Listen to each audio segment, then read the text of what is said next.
करूंगा कि आप भी मंच पर आने का कष्ट करें और जिनका बेसब्री से इंतजार हम सबको का आगमन इस मंच पर हो चुका है। भोजपुरी सिनेमा के सुपरस्टार और भोजपुरी फिल्म अभिनेता और दिल्ली के भारतीय जनता पार्टी के दिल्ली के पूर्व प्रदेश अध्यक्ष, दिल्ली के वर्तमान में लोकप्रिय सांसद माननीय श्री मनोज तिवारी जी का आगमन इस परिसर में हो चुका है। मैं आपका इस आजमगढ़ की भूमि पर पंडित आगामी चुनाव को लेकर मैंने ये कहा था कि अच्छा, वो तो 400 सीट से ज्यादा होगा इस बार। बस आजमगढ़ साथ दिए रहे और अपने दिनेश लाल यादव निरहुआ जैसे सेवक को पिछले बार से भी ज़्यादा मतों से जिताइए।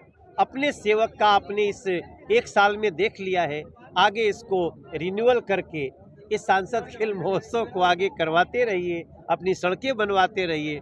और सबसे अच्छी बात क्या है, जिस प्रकार से योगी जी का दिनेश लाल यादव के प्रति और उनकी बातों के प्रति, उनकी कमिटमेंट के प्रति जो उनका समर्पण है, ये योगी जी और दिनेश लाल यादव जी और मोदी जी, ये तीनों मिलके आजमगढ़ को वो देंगे जो अब तक आजमगढ़ इंतजार कर रहा है। अच्छा सर, एक मामला दिनेश जी ने खुद गाया कि 1 साल भारी 10 साल पर, तो आप भी तो कुछ कहना चाहेंगे इसमें? नहीं, मैं उसका समर्थन करता हूँ कि ये 1 साल 10 साल क्या, मुझे लगता है अगर पीछे जाएंगे तो शायद वो 70 साल पे भी हावी हो जाए। तो आजमगढ़ में आए हैं तो बिना गुनगुनाए तो आप जाते नहीं, तो कुछ गुनगुना भी दीजिए। नहीं, मैं तो इतना ही सिर्फ कहना चाहता हूँ कि वो कहते ना, हम लोग एक गीत गाए थे कि जनता ने उमड़ के बोला अब रंग ले बसंती चोला, आजमगढ़ की गली गली का विकास होगा शोला, तो आजमगढ़ उमड़ के बोला अब रंग ले दिनेश के संग बसंती चोला। हमारी यही शुभकामना है मेरे भाई। और कई चीज़ें मैं समय के साथ बता रहा हूँ, आपको पता चलेगा जो निरहुआ जैसे एक व्यक्तित्व में छुपा हुआ है। बहुत बहुत धन्यवाद। बहुत धन्यवाद। सबसे पहले तो आजमगढ़ को बारंबार प्रणाम है और हमारे छोटे भाई, हमारे प्रिय भाई, गौरवशाली भाई दिनेश लाल यादव निरहुआ के सांसद बनने पे जो खुशी किसी को भी होगी, उससे शायद 2 गुना ज़्यादा खुशी हमें है। और मैं बहुत धन्यवाद करता हूँ आजमगढ़ का, और उसी के अनुरूप दिनेश जी काम कर रहे हैं। आप सब जानते हैं पूरे देश में सभी सांसदों को सांसद खेल महोत्सव कराना है और इस सांसद खेल महोत्सव से लोगों तक, युवाओं तक जुड़ना है।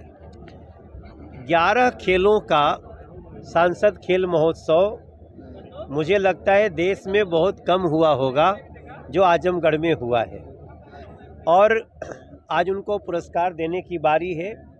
लगभग कुल 10 लाख रुपए का पुरस्कार आज हम अपनी उपस्थिति में, हमारे कुशीनगर के सांसद विजय दुबे जी की उपस्थिति में और यहाँ के कमिश्नर और आईजी दोनों इस कार्यक्रम में शिरकत किए।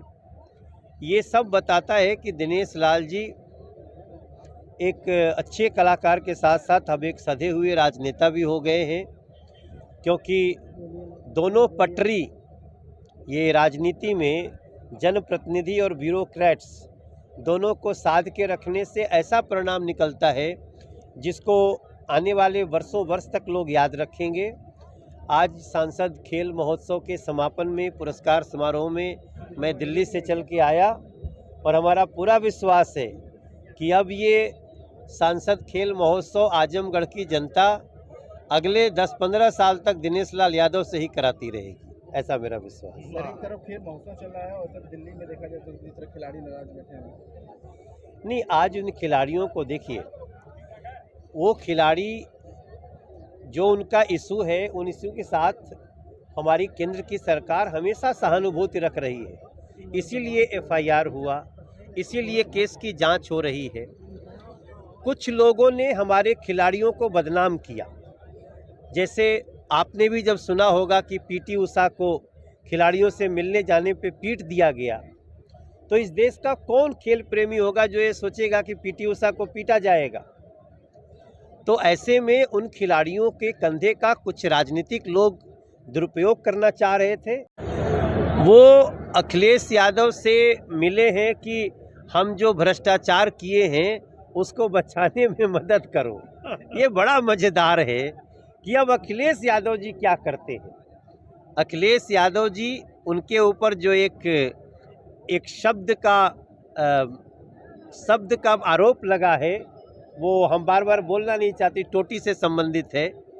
तो सही में अब ये देखने की बारी है कि अखिलेश यादव जी भ्रष्टाचारियों के समर्थक हैं या भ्रष्टाचारियों को कानून विधि से उनको सजा मिले इसके समर्थक हैं। मैं बड़ी बेसब्री से इंतजार कर रहा हूं कि अखिलेश जी क्या करेंगे। 24 में कह रहे हैं कि बीजेपी का 7 खून माफ, उनके नेताओं का 7 खून माफ है, तो इसको कैसे देखते हैं सर इस बयान? कौन?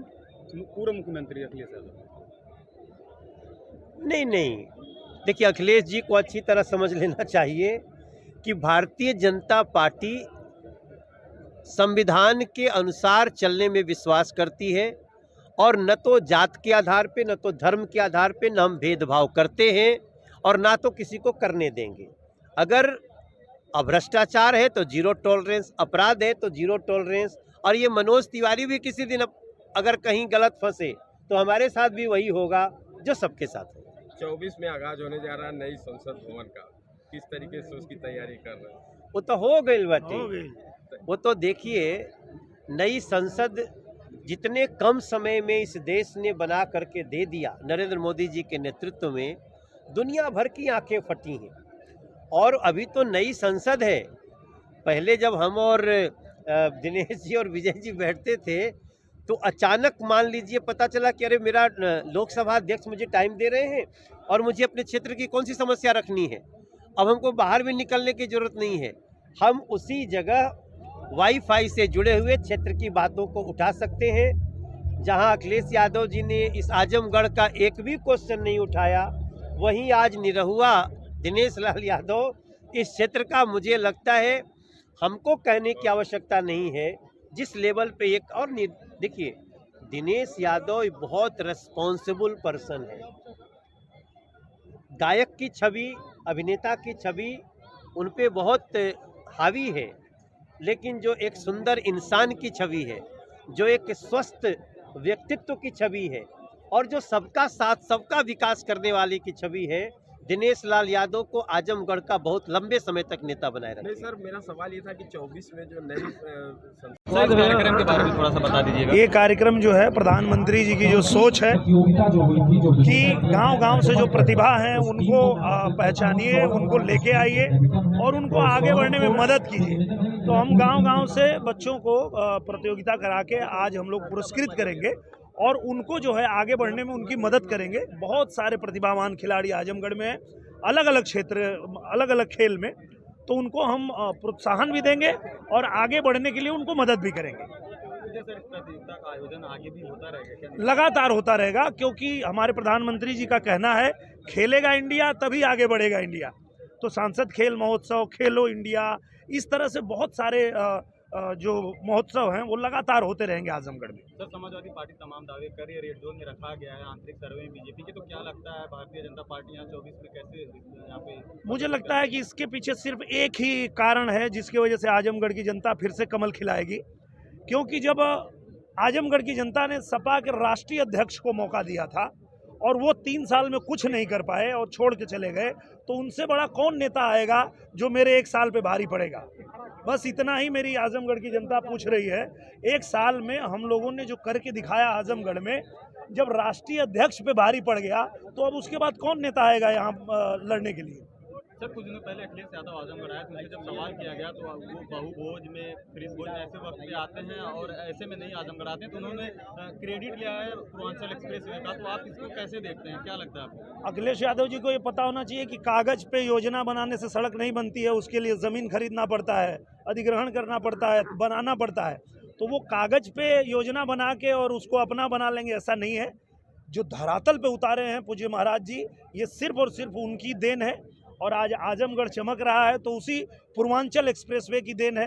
और आजमगढ़ की अगर सारी सड़कें चमक रही है, तो ये पूजनीय महाराज जी की देन है। एयरपोर्ट का क्रेडिट लेते हैं और कहते हैं कि यहाँ के जो डीएम हमको उतरने नहीं देते हैं, तो क्या लगता है कि ऐसा सत्यता है क्या?